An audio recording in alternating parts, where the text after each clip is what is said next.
Alors, quelles sont les erreurs que nous avons faites et que vous faites et que vous ne devez plus faire? Premier blocage que vous pouvez vivre, c'est que vous vous soumettez à l'opinion des autres. Et en fait, ça vous empêche d'être vous-même devant les gens ou devant une caméra. Vous vous contentez de faire ce qu'on vous dit de faire. Eh bien ça, il faut vous en affranchir, parce que vous trouverez toujours quelqu'un pour vous dire que ce que vous faites n'est pas suffisant, ou pourrait être mieux fait. Vous devez vous abolir du qu'en dira-t-on pour devenir ou redevenir vous-même et vous exprimer librement. Deuxième blocage que vous pouvez vivre, vous vous dévalorisez en permanence.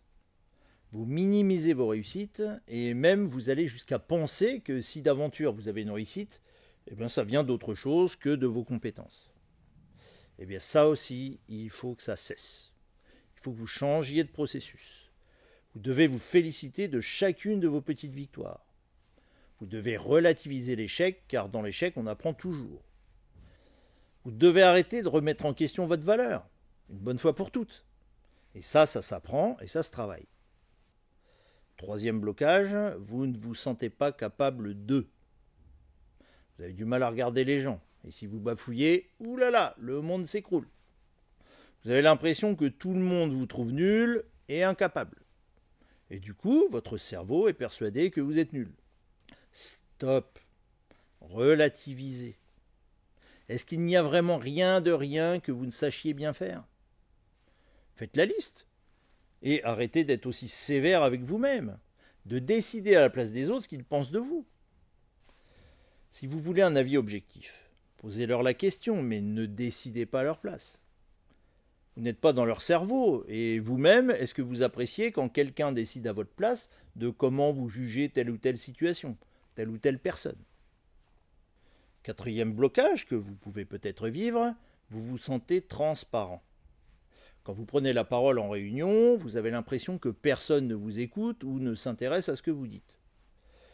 Vous avez beaucoup de mal à vous faire remarquer et quand vous rentrez chez vous, vous culpabilisez de ne pas avoir pu vous exprimer comme vous l'auriez voulu ou que les autres vous comprennent. Eh bien, je vais vous dire une bonne chose, s'affirmer, ça se travaille. Vous n'êtes transparent que si vous le voulez bien.